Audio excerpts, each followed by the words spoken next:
Happy Wednesday. I'm meteorologist Brittany Van Voorhees with WCNC Charlotte. I have missed all of you beautiful people watching WCNC Plus. I was in Florida for a few days for a friend's wedding, and I'll tell you right now that I know it was cold yesterday, but it was very nice coming back to dry weather after it being 85 and muggy for 5 days. Well, I guess 4 days, because then we got a cold front too. But we have not a lot of crazy weather in the near term to talk about, but we have a lot of interesting things happening in the weather and space world. So we're going to get to all of that coming up. We'll have some interviews, and we're going to talk a lot of northern lights. So hopefully you're excited for that. First, let's start with what's happening outside right now. Well, temperatures today were almost 20 degrees warmer than where we were yesterday. Our high peaked at 48 degrees in Charlotte. Today we got to 65, so almost an increase of 20 degrees. Right now we're at 59. Winds are relatively light. So there is no forecast, weather-related issues that I would anticipate when it comes to you trying to see the northern lights. We're dry and quiet across the Carolinas. You can see a little bit of cloud cover action up in the mountains. Other than that, we're pretty clear. In fact, with that cloud cover in the mountains, temperatures won't be as cold as they have been the last few days, upper 30s and lower 40s, and that's actually the forecast across most of the Piedmont too.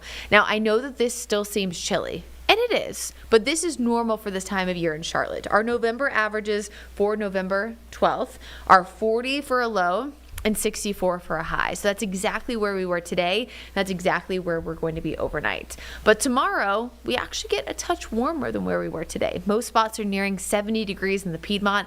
Mountains are going to be a little bit cooler in the low 50s. So really nice weather over the next few days.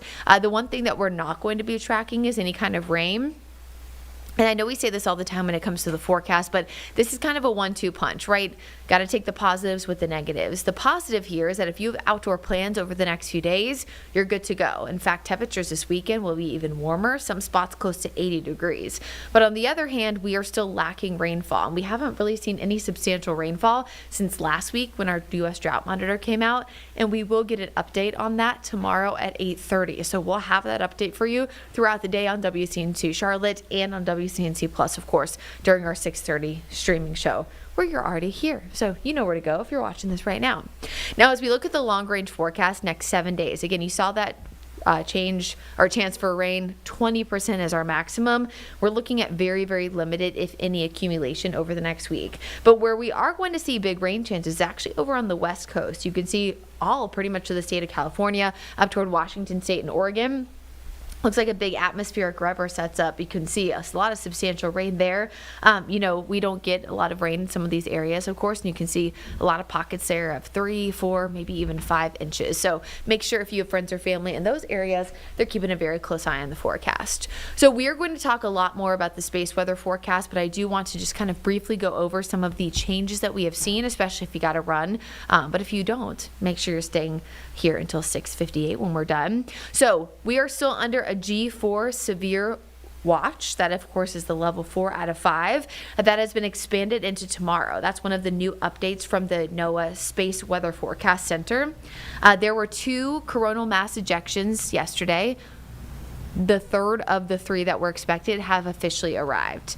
This new CME is a lot faster. It's also not as strong as the 2 that occurred yesterday. Those were about 8 times stronger than normal. This one is about 5 times. That does not mean that we won't see any color. That just means that the magnetic field is not as strong as the one that happened yesterday. So even if we see color, maybe it's a little less.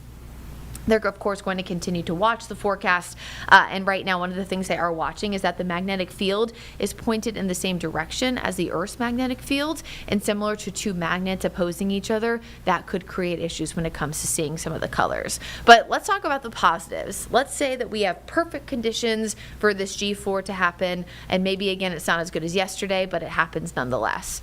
Possible viewing on the horizon is going to be mainly north of the Carolinas. So if you are in the Carolinas, you'll most likely need to use your long exposure camera. Meteorologist Chris Mulcahy actually put a really, really easy explainer as to how to change your iPhone and Android settings to this if you are using a cell phone. Of course, if you have a regular long exposure camera, no worries there. And that, of course, is looking northward into the horizon. I don't anticipate, again, any clouds, any big chill in the atmosphere. So we're really not going to see anything forecast-wise that would allow for any major issues. But again, it's really, really going to depend on how strong this magnetic field is. even before this, if I've learned anything about space weather forecasting, is it is even more difficult than regular weather forecasting. But the Space Weather Prediction Center, of course, from NOAA is going to continue to monitor these changes, and we'll have updates again throughout the evening. So, of course, we'll have those here on WCNC Plus and also on WCNC Charlotte coming up at 11 o'clock, especially if we're able to see some of the gorgeous color we had yesterday. So pretty much now until midnight would be your best time to see it if you can.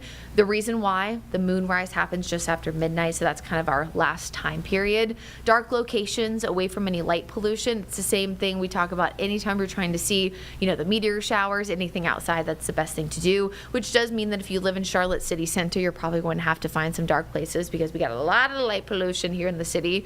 And again, those long exposure pictures, long exposure cameras, or setting up your night shots and your long exposure shots on your smartphone. So there's a lot of ways to set yourself up for success to see it, but again, there's no guarantee at this time, and it is expected to be a little bit weaker if it does happen compared to yesterday, so I wouldn't expect the colors to be as vibrant or anything of that nature. But again, at least the weather looks pretty fantastic, honestly. Overnight lows tonight, most spots in the lower 40s, daytime highs near 70 degrees. We will see a bit of a chill Friday morning with a really, really weak system passing by, so that's the only morning I'd be concerned about some areas of patchy frost. This weekend looks fantastic. Temperatures skyrocketing to the mid to upper 70s. A lot of really nice conditions in the afternoon.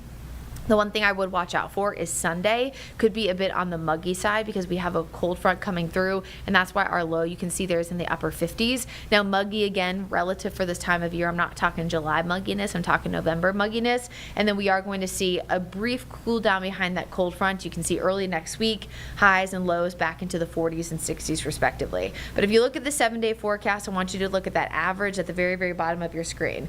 40 and 64 respectively. So even with that cool down early next week, we are still looking at temperatures above average for this time of year.